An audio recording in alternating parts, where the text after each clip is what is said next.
Bahujan Samaj party Lok Sabha चुनाव के लिए यूपी में गठबंधन के लिए नई संभावनाएं तलाश रही है। खासकर समान विचारधारा वाले दलों पर मंथन चल रहा है। जी आप सभी को बता दें कि उनके साथ आने पर होने वाले नफा और नुकसान का आकलन किया जा रहा है। ये वही दल होंगे जो ना तो एनडीए में और ना ही इंडिया में होंगे, यानी कि तीसरा मोर्चा उत्तर प्रदेश में। हालांकि अभी इसका खुलासा नहीं किया गया, लेकिन पार्टी सूत्रों का कहना है कि इसका खुलासा आने वाले कुछ महीनों में हो सकता है, जब विधानसभा चुनाव चल रहे होंगे। बसपा का पिछले कई चुनावों में यूपी में प्रदर्शन कुछ खास नहीं रहा, खासकर विधानसभा चुनाव 2022 में। 2012 एक वक्त था जब मायावती आखिरी अपना जो मुख्यमंत्री पद का कार्यकाल था पूर्ण रूप से कंप्लीट करा था। अब 2022 में क्या बुरा हाल हुआ। बसपा इस चुनाव में सभी सीटों पर चुनाव लड़ी थी, लेकिन मात्र एक सीट ही जीत पाई। वोटिंग प्रतिशत 12 रहा उनका।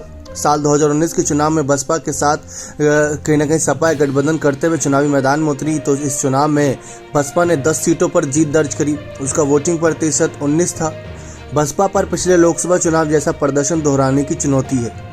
मायावती ने ऐलान कर रखा है कि इस बार वह ना तो एनडीए के साथ जाएंगी और ना ही इंडिया के साथ अपने दम पर चुनाव लड़ेंगी, लेकिन वे अच्छी तरह की जानते हैं कि इन दोनों गठबंधन को टक्कर देने के लिए किसी सहारे की जरूरत पड़ेगी। लेकिन वो सहारा कौन बनेगा?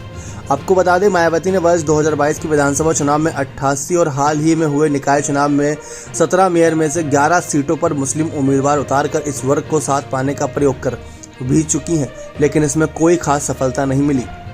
अब बात आती है तीसरे मोर्चे की।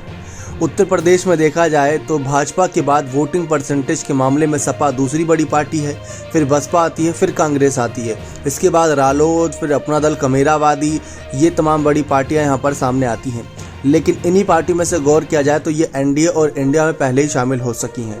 लेकिन जयंत चौधरी हो गए, अनुप्रिया पटेल हो गए, ये कुछ दल ऐसे हैं जो सीट बंटवारे के मामले की वजह से इन दलों का साथ छोड़ सकते हैं, क्योंकि अनुप्रिया पटेल की पार्टी इस बार 5 सीटों से ज़्यादा की मांग कर रही है एनडीए से, और 5 सीटें एनडीए देगा या नहीं देगा सवाल बहुत बड़ा है।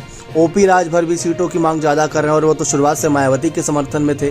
और दूसरी तरफ जयंत चौधरी ने ही 12 सीटों की मांग करी। वहाँ पर अखिलेश यादव इनकी सुनेंगे या नहीं, ये तो आने वाला वक्त ही बताएगा। तो इस तरीके से पेच फंसा हुआ है। आप देखते हैं कि कैसे मायावती तीसरे मोर्चे में इन दलों को शामिल कर पाती हैं। बने रहे चैनल के साथ। बहुत बहुत धन्यवाद।